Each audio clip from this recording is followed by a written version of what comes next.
A paz, irmãos. Glória a Jesus. Os irmãos podem abrir as suas Bíblias em 1 Coríntios, capítulo 9.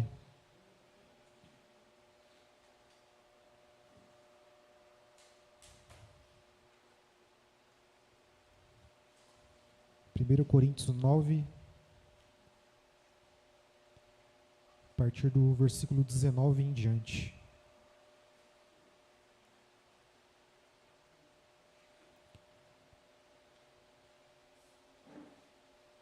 Amém? Porque, sendo livre para com todos, fiz-me de servo de todos, para ganhar ainda mais. E fiz-me como judeu para os judeus, para ganhar os judeus. Para os que estão debaixo da lei, como se estivera debaixo da lei, para ganhar o que estão debaixo da lei. Para os que estão sem lei, como se estivera sem lei, não estando sem lei para com Deus, mas debaixo da lei de Cristo, para ganhar os que estão sem lei. Fiz-me como fraco para os fracos, para ganhar os fracos. Fiz-me tudo para todos, para por todos os meios chegar a salvar alguns. E eu faço isso por causa do Evangelho, para ser também participante dele. Então, irmãos, aqui Paulo, a primeira carta de Coríntios, né, Paulo dá uma chamada ali na igreja, né? E aqui ele vem relatando todo o esforço que ele faz para que ele possa conseguir salvar algumas pessoas. Então, como lemos aqui, ele se fez de judeu para os judeus, sendo livre, ele se fez servo, se fez como se fosse da lei, para pregar para os que estavam debaixo da lei. Mas como lemos aqui no versículo 21, para os que estão sem lei, como se estivera sem lei, não estando sem lei para com Deus, mas debaixo da lei de Cristo, para ganhar os que estão sem lei. Então, Paulo, ele conseguia percorrer em diversos públicos, para conseguir pregar o Evangelho. Mas ele deixa bem claro que para isso, ele estava debaixo da lei de Cristo. Estava revestido da graça, do poder, do conhecimento, para conseguir pregar para cada uma dessas pessoas. Porque eu já ouvi, irmãos, muitas vezes as pessoas de fora falar assim, eu vou para a balada porque eu vou pregar Jesus lá. Eu vou, para um grupinho específico ali porque preciso pregar Jesus. Só que se essas pessoas elas não estiverem revestidas, não estiverem cheias do Espírito Santo, elas acabam sendo corrompidas por essas pessoas. Ao invés de pregar o Evangelho, elas acabam se afastando do Evangelho. Os irmãos, coloquem a mão aqui, que a gente vai voltar para cá, para 1 Coríntios, mas vamos ler rapidamente lá em Salmos. Salmo 1.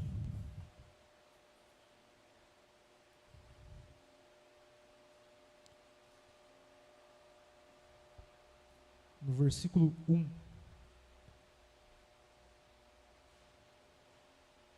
Bem-aventurado o varão que não anda segundo o conselho dos ímpios, nem se detém no caminho dos pecadores, nem se assenta na roda dos escarnecedores.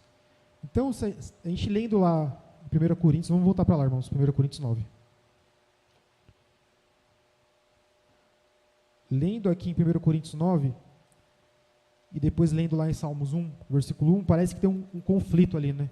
Porque Paulo ele vai lá e se assenta com essas pessoas, se assenta com os judeus, se assenta com os que estavam debaixo da lei, se assenta com os que não estavam debaixo da lei, os gentios, se faz de fraco, e lá diz assim, para não se assentar na roda dos escarnecedores. Mas existe uma diferença.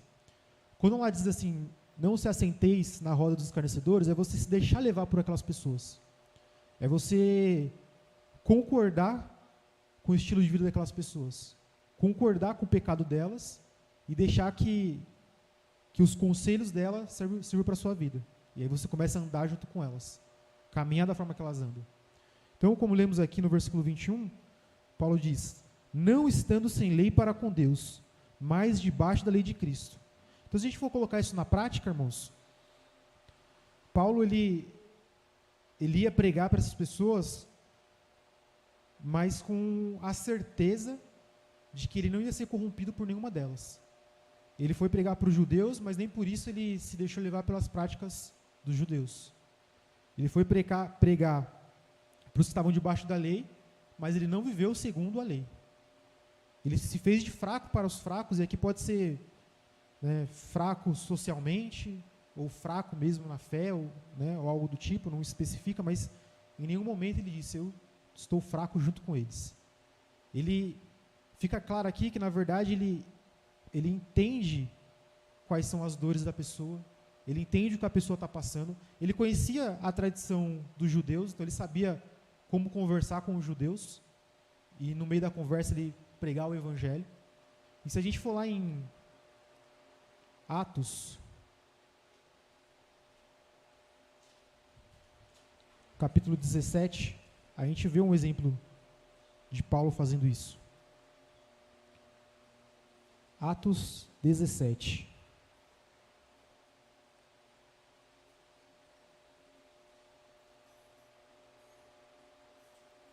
Eu,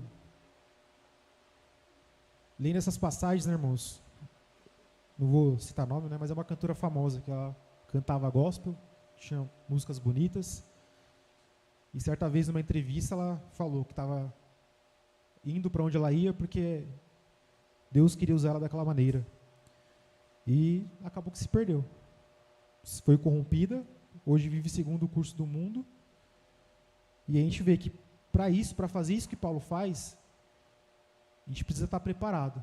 Porque a palavra diz, né? Ide e pregar o evangelho a toda criatura. Então é a todos, a gente vai ter que lidar com todo tipo de pessoa. A gente vai ter que saber conversar com todo tipo de pessoa, pedir entendimento para Deus, o Espírito Santo vai nos ajudar e a gente vai pregar para essas pessoas. Mas a gente tem que estar cheio do Espírito Santo, com entendimento, conhecimento, para que numa conversa dessa a gente não seja corrompido. Ou, né, de repente vem a incredulidade sobre nossas vidas, a gente fala, achei que eu ia pregar para a pessoa, mas ela falou alguma coisa ali que me deixou na dúvida, né? E aqui Paulo, em Atos 17, Paulo está pregando lá em Tessalônica, em Bereia, e logo que os judeus descobrem que Paulo estava pregando lá em Tessalônica, né, eles fizeram,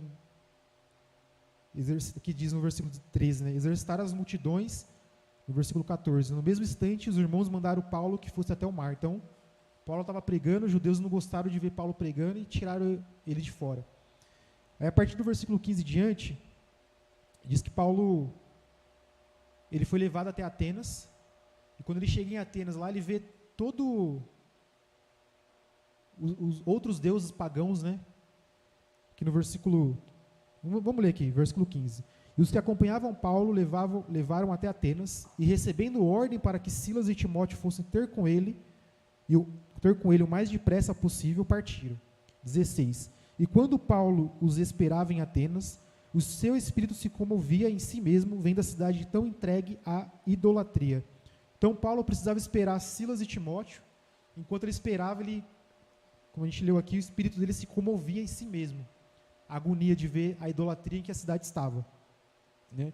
No versículo 22, irmãos.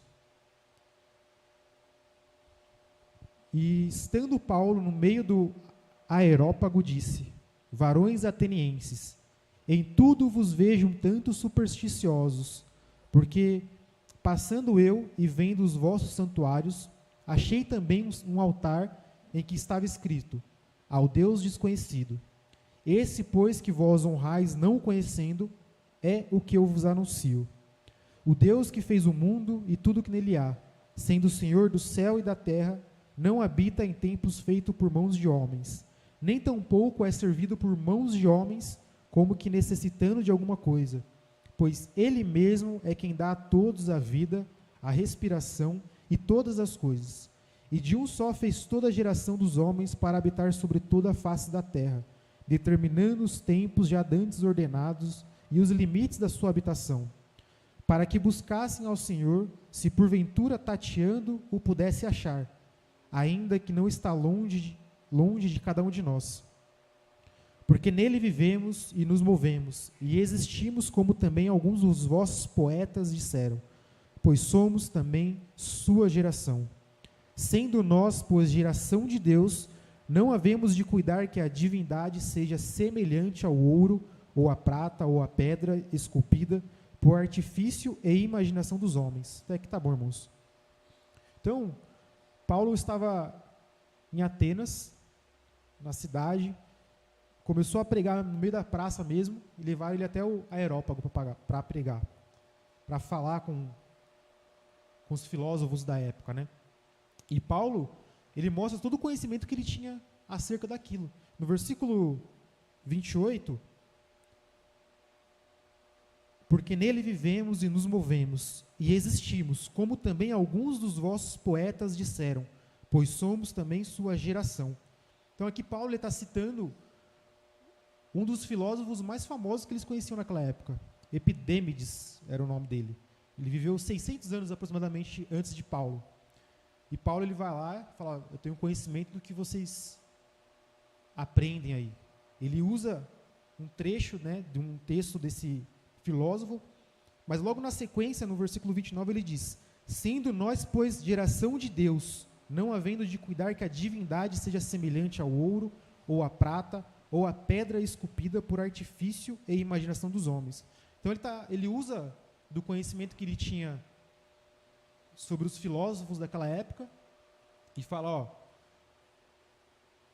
os vossos poetas, ele tinha, né, fala que, pois somos também sua geração, tinha um entendimento que eles eram gerados de alguma forma, mas esse texto aqui, esse trecho, está indicando a um outro Deus, um Deus que eles cultuavam naquela época, e Paulo vem e traz o entendimento na sequência, né, somos geração de Deus, então ele já vem apresentando o evangelho, e aí ele, né, ele faz a menção ao versículo 23, porque eles tinham um altar que estava escrito ao Deus desconhecido, né? Naquela época não, né?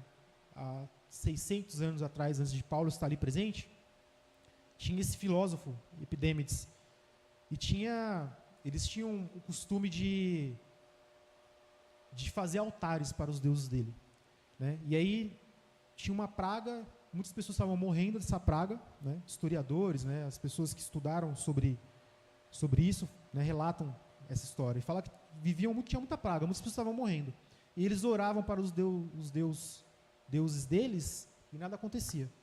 E aí tinha não sei se ritual é a palavra, mas eles tinham o costume de colocar ovelhas brancas e ovelhas pretas dentro do templo, e aonde a ovelha branca se assentava ali, ele construía um altar.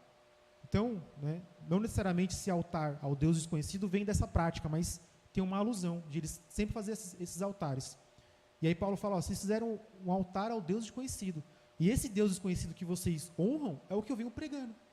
Então Paulo, para ele ter essa autonomia, ele teve que se fazer como se ele fosse, né, como lemos lá, né, como os que estavam sem leis, que era o caso deles aqui, né? Não tinham lei, não viviam segundo nenhuma lei, viviam segundo os deuses pagãos, mas ele foi lá, mostrou do conhecimento dele, para conseguir ter um diálogo, ter uma conversa com essa pessoa e apresentar o Deus verdadeiro, a quem eles deveriam cultuar, né? Mas, para isso, irmãos, precisamos estar cheios da graça, do conhecimento, para poder pregar o Evangelho. Lá em Filipenses,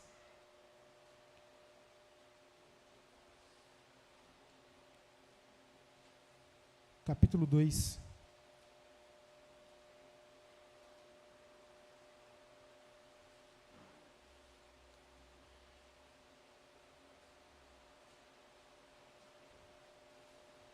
Filipenses 2, versículo 14 e 15. Fazei, amém, irmãos? Fazei todas as coisas sem murmurações nem contendas, para que sejais irrepreensíveis e sinceros, filhos de Deus inculpáveis no meio de uma geração corrompida e perversa, entre a qual resplandeceis como astros no mundo. Então aqui, irmãos, é uma forma como que devemos estar diante dessa geração corrompida e perversa. Devemos estar irrepreensíveis e sinceros, e resplandecendo como astros no mundo, resplandecendo a luz de Deus. A palavra diz que somos luz em meio às trevas, somos o sal dessa terra, né? Mas para isso precisamos estar revestidos, precisamos sim levar o Evangelho a toda criatura, a todas as pessoas. No momento que a gente for pregar a palavra, a gente vai lidar com todo tipo de pessoa, que vão viver segundo diversas outras doutrinas do mundo, diversas outras religiões do mundo, Se eu não me engano, atualmente existem mais de 3.000 religiões. Né? E a gente vai ter que lidar com todas elas, irmãos. A gente vai ter que pregar para todas elas. Vai ter que levar o evangelho para todas elas. Mas precisamos estar dessa forma, para que sejais irrepreensíveis, sinceros, filhos de Deus, inculpáveis no meio de uma geração corrompida e perversa, entre a qual resplandeceis como astros no mundo. Então, é dessa maneira, irmãos, que devemos estar, resplandecendo a luz do evangelho. Estava lendo Atos, né? E aí, Atos 2 em diante, né? Quando tem a descida do Espírito Santo, depois o Pedro faz o discurso, né? E eu fiquei pensando, o tanto de pessoas que estavam ali, porque vai dizer lá que 3.000 almas creram, se converteram. Então, o tanto de pessoas, né? 3.000 pessoas. São 3.000 tipos de pensamentos diferentes. Viviam segundo o curso do mundo, viviam da maneira que elas agiam. 3.000 pessoas. E Paulo ele teve que fazer um discurso para conseguir atingir essas 3.000 pessoas. Óbvio, com a ajuda do Espírito Santo. O Espírito Santo operando na vida de Pedro. Mas é da mesma maneira conosco, irmãos. A gente vai lidar com todo tipo de pessoa que vai ter todo tipo de pensamento e de todos os lados ela vai tentar rebater o evangelho. No momento que a gente pregar a palavra, ele vai tentar rebater de alguma forma. E a gente tem que estar preparado para todas essas pessoas, irmãos. Amém? Glória a Jesus. Que o Espírito Santo possa abençoar a vida de cada um dos irmãos, que possamos estar revestidos da palavra, aptos para pregar o evangelho, pedindo entendimento, discernimento, mansidão, que assim como Paulo, né, e Pedro também lidou com todo tipo de pessoas, assim também vai ser conosco, irmãos. Vamos orar, em nome de Jesus.